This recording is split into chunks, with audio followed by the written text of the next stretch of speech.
What is up, Retromaniacs? My name is Mike, his name's Joe, his name's EP, and we're here to talk about cards.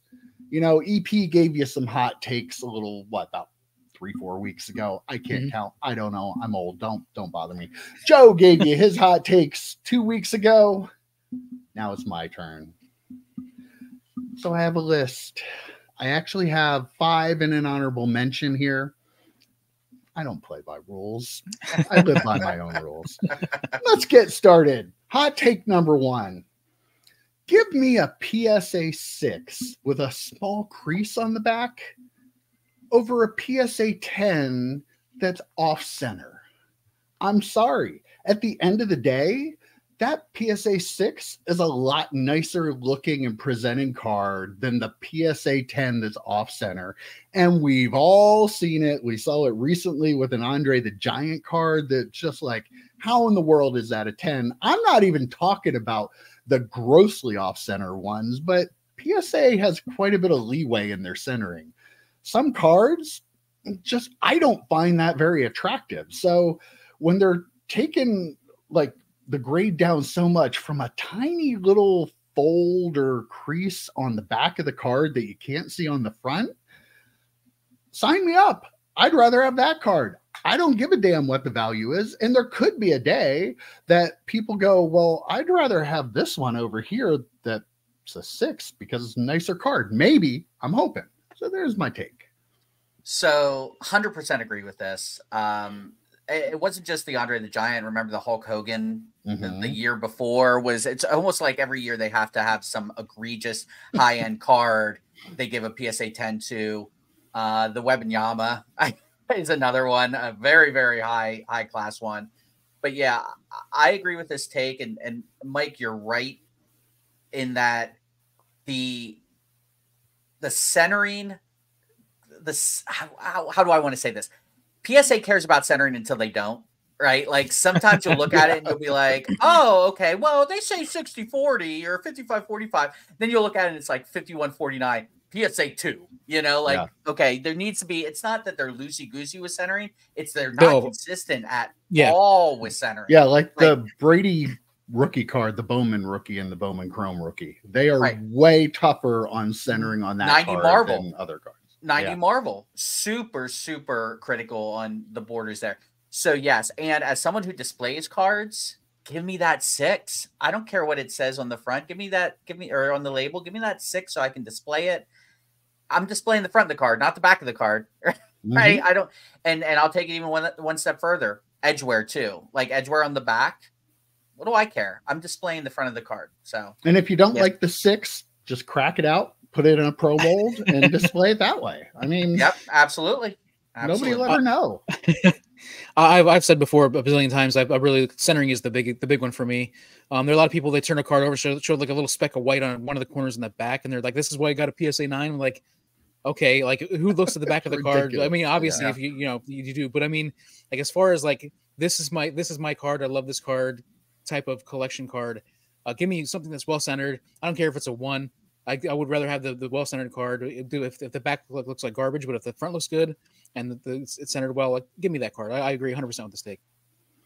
Okay, I'm going to give you my honorable mention take next because I'm not sure how well it fits into hot takes. But my hot take is I really have absolutely no card jealousy. And I know it's something people don't often talk about, but a lot of people do have a lot of card jealousy. Like, you guys pull a great card out of the pack, I'm happy. I don't care. Like, I'm not like, oh, why couldn't have I got that? Like EP, like when you and Rob like send me pictures of cards you get from Docs, like that I didn't get. I'm like, I don't care. Like, oh, that's cool that you found those too. Like, I've really found that I don't have jealousy. I don't wish I had that because that person got it. And I'm happy I feel that way. But I feel like a lot of the hobby doesn't really have the same feeling as I do about it. I mean, this could have been a just straight up hot take. I love this one. I don't think it needs to be an honorable mention. Make it 6 hot takes today. So I agree to a point. So with you guys, I like to bust Mike Stones if he gets something good, because I do the rich get richer thing all the time. Yeah, all the time. So annoying. But I don't. Yeah, I know, and I love. I get annoyed by that. That end of it, I yeah. clearly get annoyed by. Yeah, but I honestly, I really don't give a shit. When EP hits something great, I feel great about EP hitting something great. I don't even bust his stones about it. But like, there are some people out there who are like really, really angry almost to a point where, well, they got that card, I should have gotten that card, or why in the world? Take it beyond just getting a card, like collections. Don't get jealous of someone else's collection, man. Like, you don't know their situation. Their situation could be they just took a third mortgage out on their house to have that collection. Yeah, so don't get too jealous unless you know for sure what's going on. So yeah, I agree. I'll watch some of these videos. We were just talking about my buddy Spidey Hits. He went and did like a Marvel cribs, he called it. And he went to someone's collection. It was, their house was ridiculous. Their cars were ridiculous. Of course, their Marvel cards are going to be ridiculous. It was so awesome. I wasn't jealous because I know I have no chance at that. So it doesn't make me jealous. So that's kind of how I view. This is a great take. Yeah, 100%. There's a line, but it's a really big gap between appreciating something and being happy for somebody, and being jealous and being upset that somebody has something. And I've definitely fallen the appreciate side. I like when I get jealous, it's like, oh, Mike went to Doc's again because of the time situation, or Rob went to Mike's again because of the time situation. It's like, I wish I had time to go. It's more that. I love to see people. I love to see cards in general. So when somebody says, "Hey, look at this! What I picked this! I got this at Doc's or wherever," like, I'm like, that's awesome. So cool. Love it. Okay. Next one is a hot take with a sub hot take. It's not an extra one. Okay, this is gonna be like 10 hot takes now. We're hot take and hot last take. Last one. Okay, I'm gonna give you both here together. So okay. The hot take is prices on most PSA 10s will continue to go down over time, just because of simply the fact there will be more in the pop report and less people willing to buy at the price that they are. With the sub hot take of, we are getting to a point that will be coming soon that a non-negligible percentage of cards that are PSA 10s won't be worth what the price of the card plus the grading fee you put into it add up to. Interesting. So I'll put an asterisk on the first part of this and say ultra modern, right? So like if I'm talking about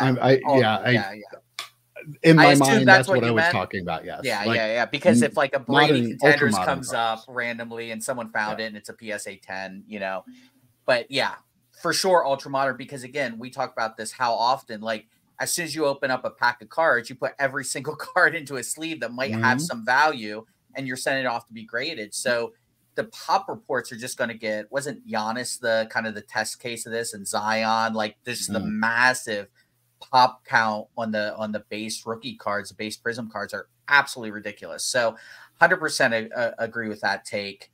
PSA 10 should go down in value. Not will they should go down in value. For the second part, you're already kind of seeing this in some places. You'll see, reveals, and you'll be like, so they made like maybe $5 in profit between like what they could have sold the card for raw. I've seen that on eBay with Pokemon. That was what got me thinking about the subcategory, because like I saw a number of different PSA 10 like newer Pokemon cards that sold for $20. So you have $14 minimum, with your eBay fees, with the shipping and insurance. You lost money on that card selling it as a 10, and like that's not going to just be Pokemon cards. Like there are probably, I mean, it's hard for me to look through the numbers enough. Like I only had a little bit of time this morning, but if I had enough time to really look through the numbers, I'm sure I would find a lot of ultra modern cards that are at the very least teetering on the edge of being, you didn't make any money on it and you got a 10. And you're losing money, most of the money, if you get a 9. Yeah. Right? Like, which is absolutely ridiculous. But My last point on this is if you guys get a chance to go and watch any of Chris Sewell's reveals, the way he does them and shows how much he could have sold the card for raw, how much the grading fee was, and then how much profit or loss he took on it. Not specifically these type of cards, but I just like that, showing us that the calculus he's doing to decide what's worth grading. Everyone should kind of think about that before they send in ultra modern cards. Yeah, definitely. And they, like you said, he sends a lot of stuff in that is not ultra modern, right? So the stuff that should be graded in a lot of cases. Yeah, I feel like I 100% agree with this take. The test case, like you said, was Zion Williams. I was thinking to myself, Wembanyama, but Wembanyama might end up being like this player that his cards might hold value. But like Zion Williamson is a perfect example where somebody who's been injury plagued for his entire career, and he probably will never live up to the hype that he could have lived up to just because he's had so much injury in his career. And so, like his cards are an example of where. How many rated rookies are out there? Like even Luka, though. Luka's a better example because he hasn't had the injury. He's one of the greatest players that's in the league, and his like Prism base PSA 10 has done nothing but go down, and it's never going to have value. Like, and that's why Giannis is my example as well, kind of the same lines as Luka. He's never going to have value. That card, even if he wins 5 championships it might go up a tiny little bit for a little period of time. Get him on eBay as soon as he does. Exactly. Okay, my next hot take. I hate to be a downer, but this hobby will not see another boom for a minimum of 20 years. Probably more like 25 to 30. I've been doing cards since the boom of the early 90s. Nothing happened until we had COVID, which was a special circumstance that helped. Like, I know things were getting hotter before that, and that really just like shot it to the moon. But all the people that are like buying up high-end cards thinking they're going to make money on them, you're not. You're going to lose money on it because we're not going to have another one of these booms again for at least 20 years. I think 20 years is very conservative. I'm sure I won't be around to see the next one. Not with that attitude. Jesus. Could be gone tomorrow. Could be gone before the show is over. That's true. That's true. So I agree as a whole. That we won't hit a boom like we did during COVID. You're right. My cards were starting to ascend before that. I remember getting it doesn't have to be a COVID boom, though. Right. Talking like a normal boom. And I remember getting texts from EP right as COVID was kind of hitting, like 2019, where people were kind of talking about this possible pandemic. But I remember getting texts from EP saying, have you guys been checking out cards and how they've been going up? Like, I think you mentioned basketball specifically. So, yeah, I don't think that is going to happen. I think individual cards will still see individual booms. You know, depending if a player wins a Super Bowl, depending if a player wins an NBA championship, I could see individual cards hitting a boom, or individual players, I should say, their cards hitting a boom. But overall for the hobby, yeah, you're right. I mean, maybe never. Like you're saying 20 years, maybe that's not a hot enough take. Never could be the right answer, right? So, yeah, I don't think you're off on this one at all. Yeah, there are a lot of forces that are combined together, like Voltron style. That the head of Voltron was this pandemic, this 100-year, every 100 years we get something like this, which again we're not going to see that happen. I was thinking about that like earlier this week. Like I will never see again in my lifetime what happened during the pandemic. So I agree 100% with this take. Yeah. There's probably a lot of people out there though, like you said, that are definitely like, oh no, don't worry, I'm going to buy this card and it's going to go up. And 5 years, that'll still be. Oh yeah. No, it's not going to be. I agree with Joe too, where like there might be players like if Wembanyama does get like 3 peats. Just hobby wide. Yeah. There'll always be that. So, yeah, and also the COVID bubble, I think it also probably raised the ceiling. Like we'll never get to that ceiling, but it raised the ceiling for a lot of cards where you're going to see some that kind of shoot up higher than they would have shot up before, but we're never going to see the overall market just skyrocket like that again in our lifetimes, probably. No, you guys are the old ones. Don't speak for me. True. It's true. Okay, my next hot take, EP. Sorry in advance. I'm sorry. It's all right. lean But back. prices on most Topps products will be similar to current Panini pricing after they take over the hobby. I'll let you start this one, EP. Okay. I agree. They will raise in price, and I bet you probably within 5 to 10 years. Yeah, you're right. I don't think they're going to do it right away, but I bet you it would take like 5 years, and I can totally see that happening, 100%. Joe. So wait. So I've been saying basically that exact take. No. Whoa, Get out hold of on. here. You've been saying the second they take over, their base Topps is gonna be $500 a box. Like, What was get your out of take, here with Mike? that. What was your take? When they take everything over, they're gonna be After the takeover is all. after the takeover. So what I've been saying for 2 years on this podcast, EP's like, Sure. no, free puppies, right?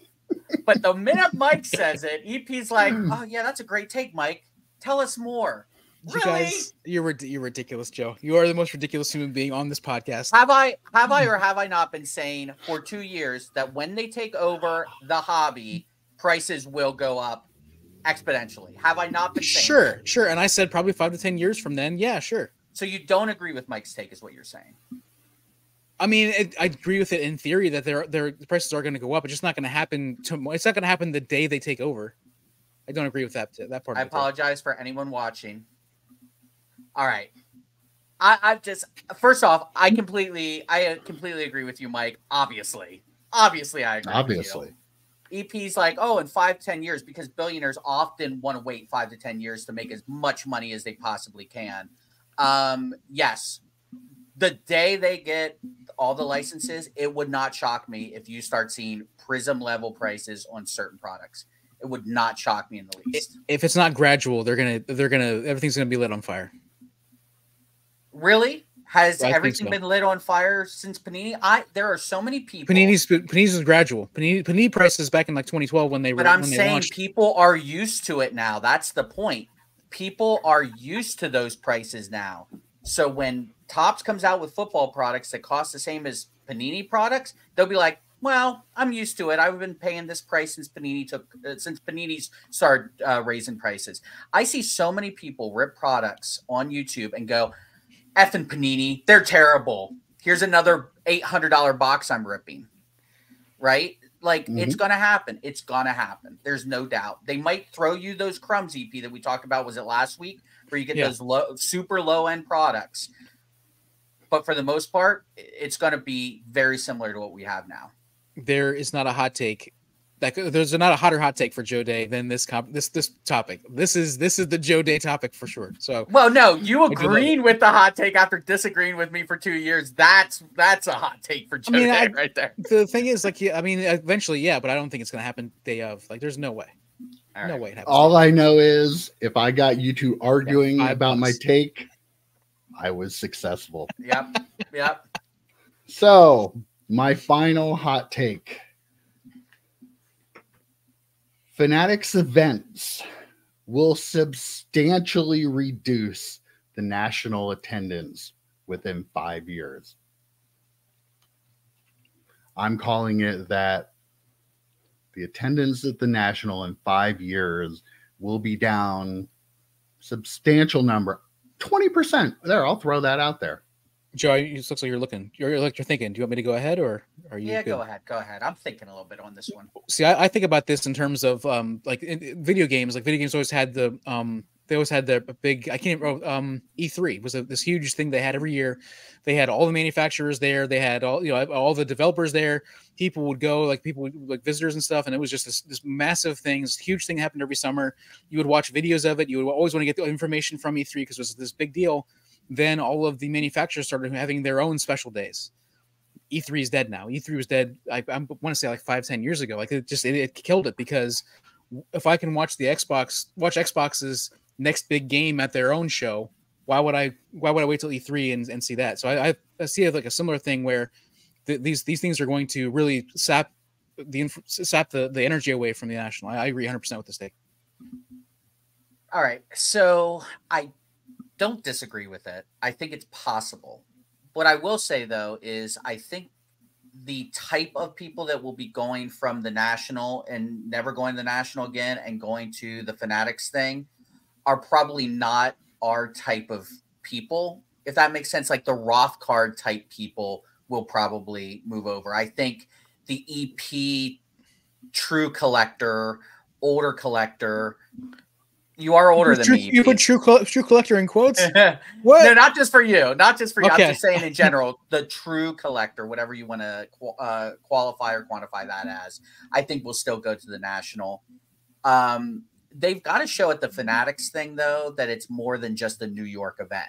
Like if they're going to take over the national, it's got to move around. It can't just be a New York event, because a lot of people, you know, there's a lot of West Coast people that don't want to go all the way out there. I also need to know what they're going to have there. Like, is it just going to be another way for Fanatics to get gamblers to come to something, or are there actually going to be card shows? Is there actually going to be cards in cases? Are they going to allow Panini cards in cases? Like, all those questions I have before I can say for sure that will happen.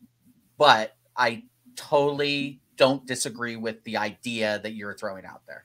I think these are like mini nationals all around the country, right? When I think about it, that's what I thought it's going to eventually evolve into, like mini nationals in multiple places.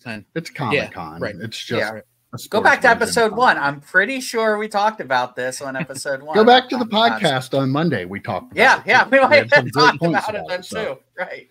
Yeah. Okay. Well, they're my hot takes. As always, let me know in the comments how right I am about it. About everything. Just say, Mike, you were right about everything. Thank you for enlightening us. Have a good day. Now I'm going to disagree with everything after that. I disagree with all of those things. All I wanted to do was get you two to fight about what Topps products were going to cost, and I succeeded. You should have saved that for number 1, because we'd still be going right now. I know. All right, guys, that was fun, and we'll see you next week. Take care, guys. See you. See you, boys.